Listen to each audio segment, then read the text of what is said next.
Øhm, og samtidig, altså sådan, det er jo sjovt med det her værk, fordi at det er virkelig sådan et hovedværk i Jungs samlede værker. Altså, det er måske hovedværket. Det er sådan et af de mest centrale værker overhovedet, tror jeg.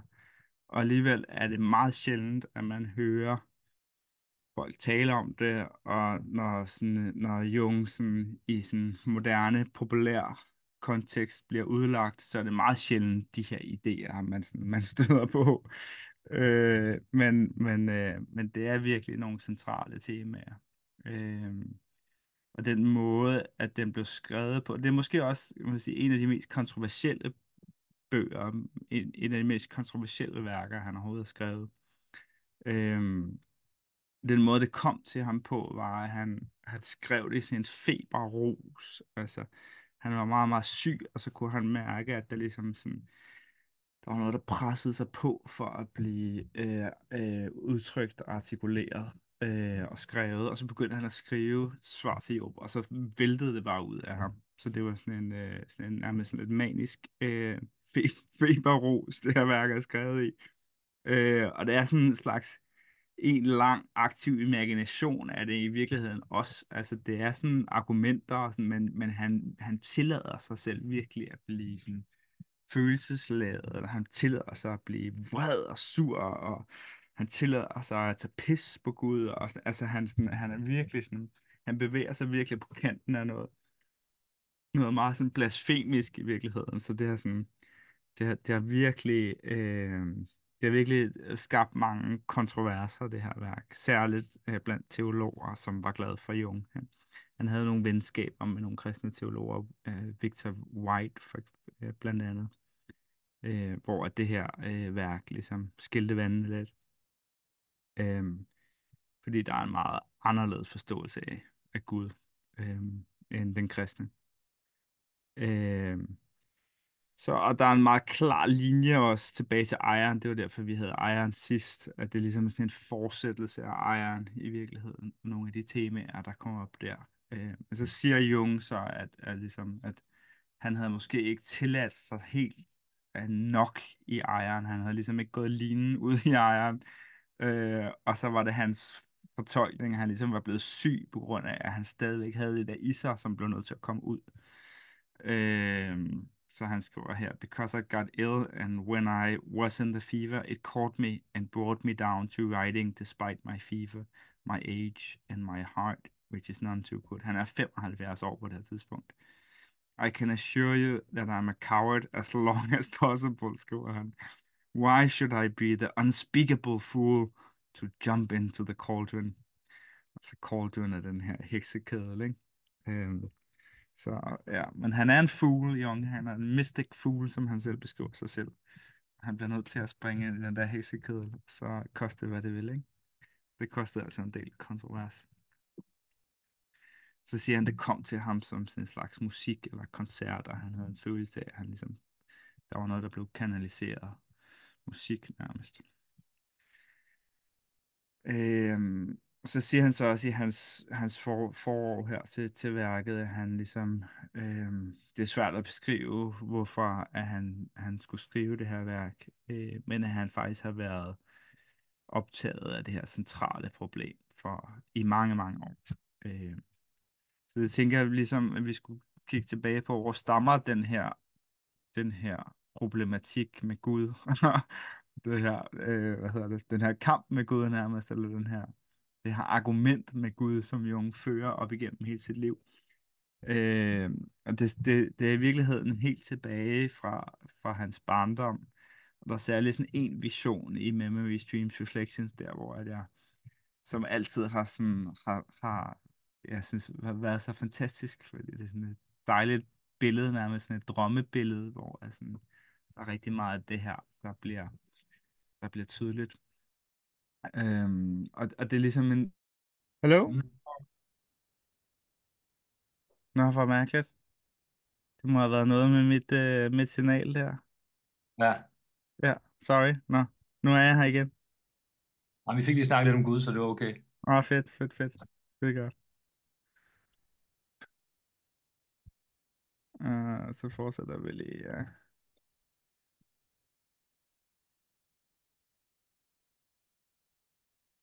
Er der nogen af jer, der kender den her anekdote fra hans barndom? Jeg kender den ikke. Nej. Jeg tror, vi hører slet ikke, hvis du læser den op, Nikolaj. Nej, jeg læser den lige op. One fine summer day that same year, han er omkring 12 på det her tidspunkt. I came out of school at noon and went to the cathedral square. The sky was gloriously blue, the day one of radiant sunshine. The roof of the cathedral glittered, the sun sparkling from the new brightly glazed tiles. I was overwhelmed by the beauty of the sight and thought the world is beautiful and the church is beautiful and God made all this and sits above it far away in the blue sky on a golden throne. And here came a great hole in my thoughts and a choking sensation. I felt numbed and knew only, don't go on thinking now. Something terrible is coming. Something I do not want to think. Something I dare not even approach. Så går Ja, det er, Jung. Hvad siger det du? er fantastisk. Det er fantastisk. Ja, det er et fantastisk billede, Det, ikke? der kommer nu. Jo, og man ved, hvad der kommer. Det går Ja, slet ikke. præcis. Så går han faktisk i flere dage og bakser med det her, hvor han også bliver syg, og han går og tænker over Gud og synd og Adam og Eva, og han virkelig går og, sådan, ja, og kæmper.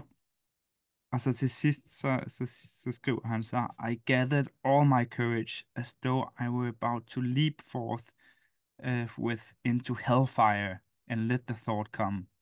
I saw before me the cathedral, the blue sky. God sits on his golden throne high above the world, and from under the throne an enormous turd falls upon the sparkling new roof, shatters it, and breaks the walls of the cathedral asunder. From that moment on, when I experienced grace, my true responsibility began. Why did God befoul his cathedral? That for me was a terrible thought. But then came the dim understanding that God could be something terrible. I had experienced a dark and terrible secret. It overshadowed my whole life, and I became deeply pensive. Så det her med, at Gud lægger en ordentlig lort midt på hans smukke katedral der, når det næsten ikke kan blive smukkere, så kommer der sådan en kæmpe lort der fra himlen og smadrer det hele. Og det er ligesom der, tror jeg, at Jung for første gang oplever den der dobbelthed i Guds natur, som han kommer til at kalde det senere. At han både er lys, men også mørk. At Gud har en mørk side. Øhm, at Gud har et ubevidste, kalder han det også. Så det er ligesom det, der bliver kerneproblemet sådan op igennem meget af hans forfatterskab, og som ligesom kulminerer lidt i Svar til Job, ikke? Det her er så fra et af de der sekundære værker, Roland, ikke?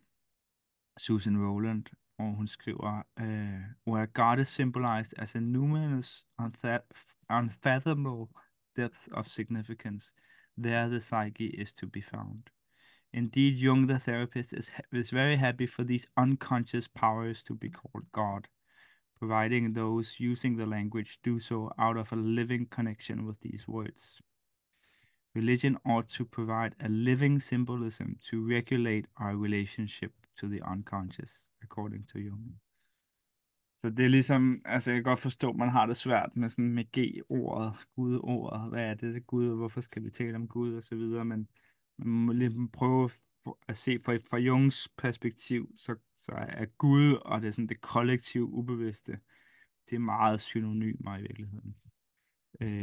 Og han taler også om selvet som Gud i virkeligheden, eller som et God image, ikke?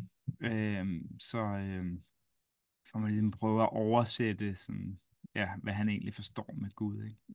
Det er de der kræfter i det ubevidste, som overvælder os, og som ændrer retningen på vores liv bag om vores ryg, så at sige, som tager røven på os, og for os til at, ja. Ja. så religion ifølge Jung skal kunne rumme de her kræfter, ikke?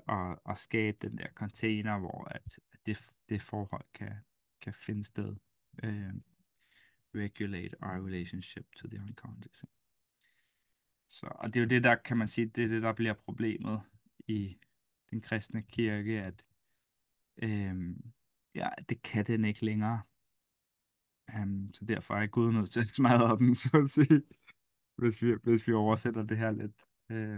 Roland skriver her, det synes jeg er meget, meget spot on. God in Jung's vision brutally desecrates complex work of collective consciousness. Ikke? Det er jo vores bevidsthed, der har skabt de her kirker, ikke? Designed to house him. Så vi kan ikke med vores bevidsthed, kan vi ikke altid rumme Gud i hans kompleksitet og i hans dobbelthed. Hvis vi skaber en kirke, der kun vil huse den lyse side af Gud, så må den nødvendigvis uddø eller blive smadret. So just so will the unconscious psyche rise up in ungovernable violence, flooding individual and collective consciousness, if aspects of it are too long denied. For Jung believes that, nu kommer Louise med på, Jung believes that God shits on his cathedral if we forget his dark side. Deny the dark side of God and you cut yourself and your culture off from the reality of the psyche. Lige siger hej til Louise. Hej Hej Louise. Louise. Hej Mia. Hey. Går det bedre Jeg med kan hovedet? ikke... Og Ja, men ungerne var lidt crazy, så jeg kunne ikke lige smutte. Okay. Okay, super. Hey, du er ude at gå. Ja. Ja. Så få lidt prøve. Ja. Ja. Vi er bare startet med oplægget. Det er godt. Det er så Ja. fint. Jeg skal ikke forstyrre. Jeg Okay. lister stille og roligt ind. Det er så fint, det er så fint. Det Godt. gør bare helt som du vil. Godt. Ja. Godt. Ja. Så det er ligesom, hvad kan man sige, det er hovedtanken i svar til Job, det her med den mørke side af Gud. Vi bliver nødt til at finde en måde at rumme det på. Og jeg kom til at tænke på den her, jeg ved ikke, om I har været i Berlin og set den Gedächtniskirche, tror jeg, hedder jeg. Mit tysk er ikke så godt. Hvor at tårnet ligesom er helt smadret på den. Og så det her billede, hvor der er sådan en tank. Også meget af sådan af hele Jungs forståelse af, hvad der skete under 2. verdenskrig, som vi talte om i forbindelse med den røde bog også. Det var så godt nok 1. verdenskrig, men med verdenskrigen af Jungs forståelse af, det er netop lige præcis det her, at vi har fornægtet Guds mørke side for længe, og nu vælter den op i den her destruktive form, ikke? Det er ligesom, det er billedet. Og så er det som om, at sådan, for det her vision, han har som barn, det er også det, der bliver afgørende i den røde bog. Så den røde bog handler jo også meget om, hvordan fornyer vi Gud-billedet, hvordan får vi et nyt billede af Gud, ikke? Og der er det her meget centrale citat i den røde bog, hvor han skriver, I understood that the new God would be in the relative. If the God is absolute beauty and goodness, how should he encompass the fullness of life, which is beautiful and hateful, good and evil, laughable and serious, human and inhuman? How can man live in the womb of the God if the Godhead himself attains only to one half of him? Så det er ligesom, hvis vi har en forståelse af Gud som kun lys, kun god, kun skøn, selvfølgelig, så er det kun halvdelen af os, der får lov at være der, og får lov at være i relation til Gud. Så bliver vi nødt til at lægge den anden halvdel af os i skygge, ikke? Så vi er nødt til også at have en forståelse af, at Gud er i det relative, Gud er ikke i det absolut gode, osv. osv. som vi også talte om i forbindelse med Iron sidst. Så man kan ligesom man kan spore den her linje fra barndomsvisionen af katedralen, der bliver smadret af Guds lort, og så op til den røde bog og den her problematik med det nye gudbillede, og så til svar til Job, hvor det ligesom igen finder sådan en slags kulmination. Så som Dasani skriver i forordet til Answer to Job, som ligesom sådan opsummerer det ret godt. It was an answer to Job that the theology first articulated in Liber Novus, altså den røde bog. The themes of the progressive incarnation of the God, the necessity for Christification, and the replacement of the one-sided Christian God image with one that encompassed evil within it, found its definite expression and elaboration. Så det er virkelig den her sådan elaborering og sådan mere fuldstændiggørelse af det, som Jung støder på i den røde bog. Ikke? Man skal huske, at han siger det her med den røde bog, er ligesom råmaterialet, som han kommer til at arbejde på hele sit liv. Ikke? Så han har forfinet mange af de her tanker gennem hele sit liv, og nu finder de det her udtryk i svar til Job. Og det er også derfor, jeg tror, han bliver presset til at skrive svar til Job på den måde, han gør, fordi sådan, inden han bliver for gammel, han er 75 på det tidspunkt, han skriver det, inden han bliver for gammel, så er han nødt til at få udtrykt det her, fordi ellers er der noget, der ligesom kommer til at mangle. Ikke? Så lad os lige se de 2 sidste slides, inden vi lige dykker lidt mere ned i værket. Så svar til Job skal læses lidt som Jungs meget personlige, aktive imagination nærmest, hvor han ligesom går, går i dialog med hele den kristne tradition. Men det er ikke nødvendigvis et teologisk værk. Det er ikke sådan et religionsvidenskabeligt teologisk. Man skal se det som et drama, man skal se det som en myte. Man skal se det som arketypisk historie. Og man skal se den arketypiske historie ikke som noget, der ligesom finder sted, eller fandt sted en eller anden gang i noget forhistorisk tid tilbage før Kristus fødsel. Man skal se det som noget, der finder sted i psyken stadigvæk. De arketypiske motiver, som Jung beskriver, det drama, han udruller, det finder stadigvæk sted i dag igennem os i vores tid. Så det tror jeg også er vigtigt at have med sig, fordi jeg tænker, ellers, hvorfor skal vi høre om Job og Jahve og alt det her? Men se det som arketyper, se det som drama, som et individuationsdrama i virkeligheden. Så Jung skriver, it is intended to show the way in which a modern man with a Christian education and background comes to terms with the divine darkness, which is unveiled in the book of Job. In this way, I hope to act as a voice for many who feel the same as I do, and to give expression of the shattering emotion which the unvarnished spectacle of divine savagery and ruthlessness produces in us. Så igen forstå det i kølvandet på den katastrofe, som 1. og 2. verdenskrig udgjorde. Den lidelse, som fandt sted i koncentrationslejrene, som nu har jeg Hiroshima her og Nagasaki. Den splittelse, der er i verden på det tidspunkt med jerntæppet. Man forstå det ud fra sådan en tankegang, og Jung siger, hvorfor den her lidelse? Hvorfor, hvis der er en Gud til stede, hvis der er en mening, hvad er meningen med den her lidelse? Eller hvordan opdager vi en mening med den her lidelse? Vi er nødt til at komme med et svar på nihilismen. Hvis vi ikke skal forfalde til nihilisme og materialisme, hvordan forklarer vi så det her? Og der mener han så, at kristendom har spillet for lidt. Og vi er nødt til at drømme myten videre, vi er nødt til at drømme den kristne myte videre, hvis den skal give mening.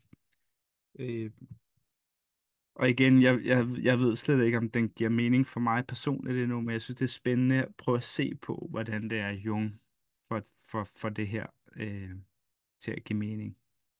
og hvad det er, der er hans diagnose for hans tid, og også for vores tid.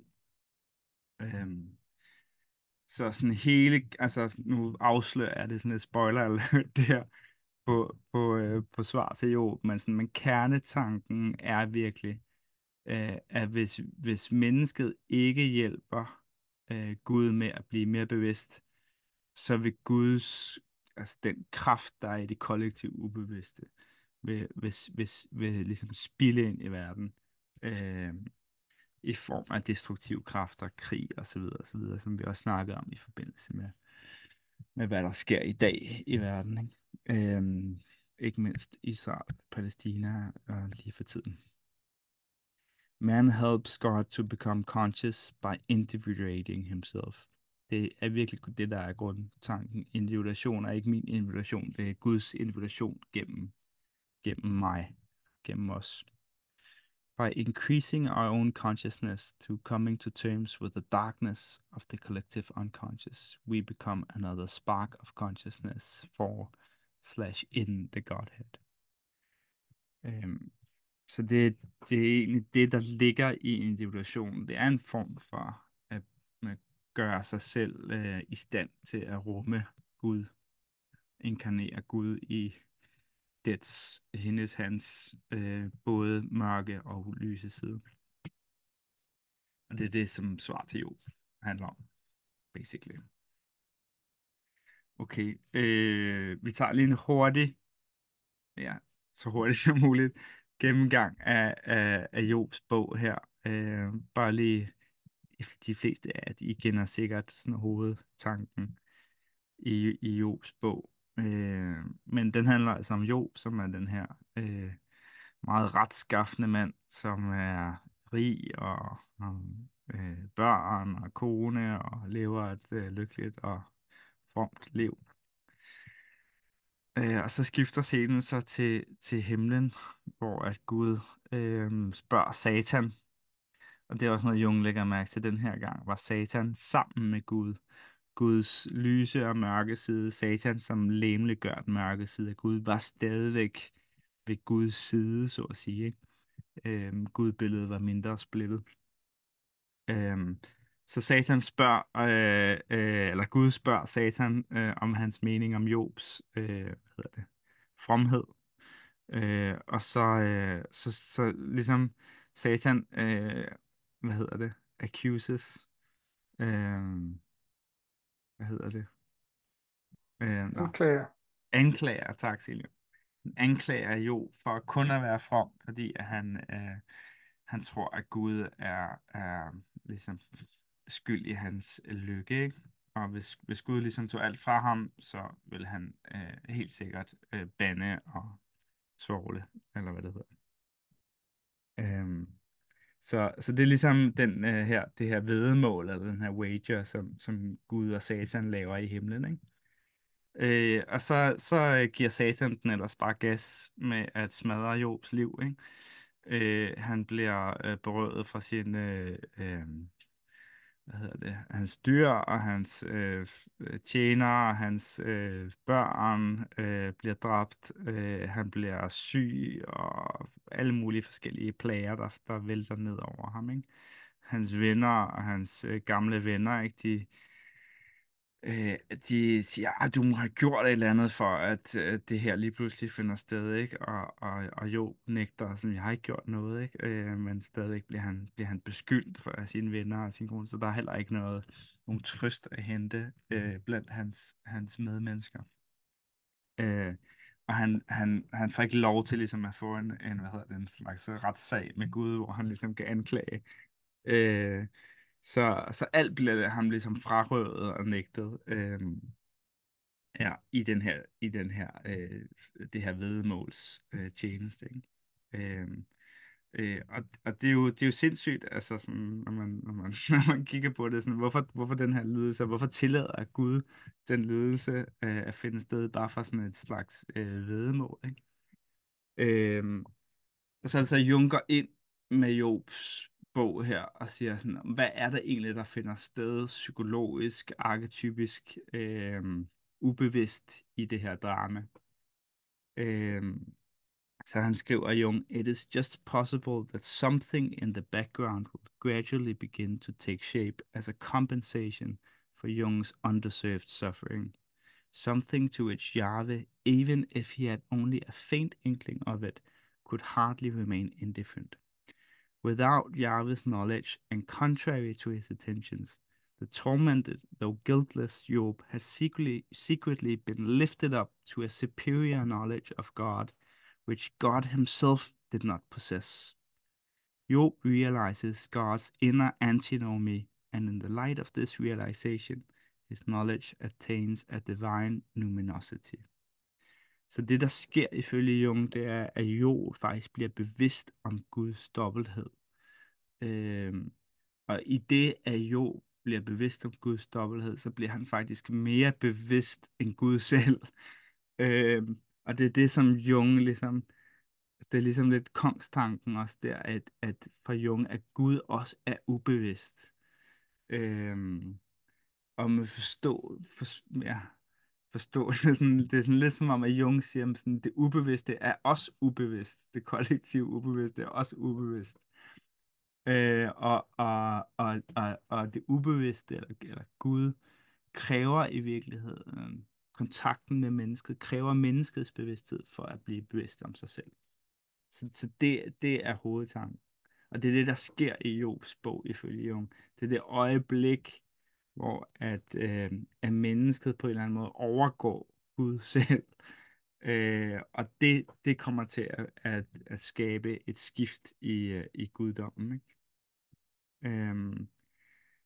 Så Jung skriver her, for vores moderne sensibilitet er det overhovedet ikke, har Job overhovedet ikke fået et svar her. Altså, Job er ikke, han har ikke fået en forklaring på, hvorfor det her er overgået ham. Så det, sådan, det mangler vi stadigvæk som moderne mennesker. Og det er der, så Jung kommer ind og ligesom prøver at give et svar til Job. Ja, så det er en måde at forstå titlen Svar til Job. Det er, at Jung rent faktisk prøver at give Job et svar på, hvorfor han skulle undergå den her lidelse. Så nu har jeg lagt en pause ind. Så jeg stopper lige.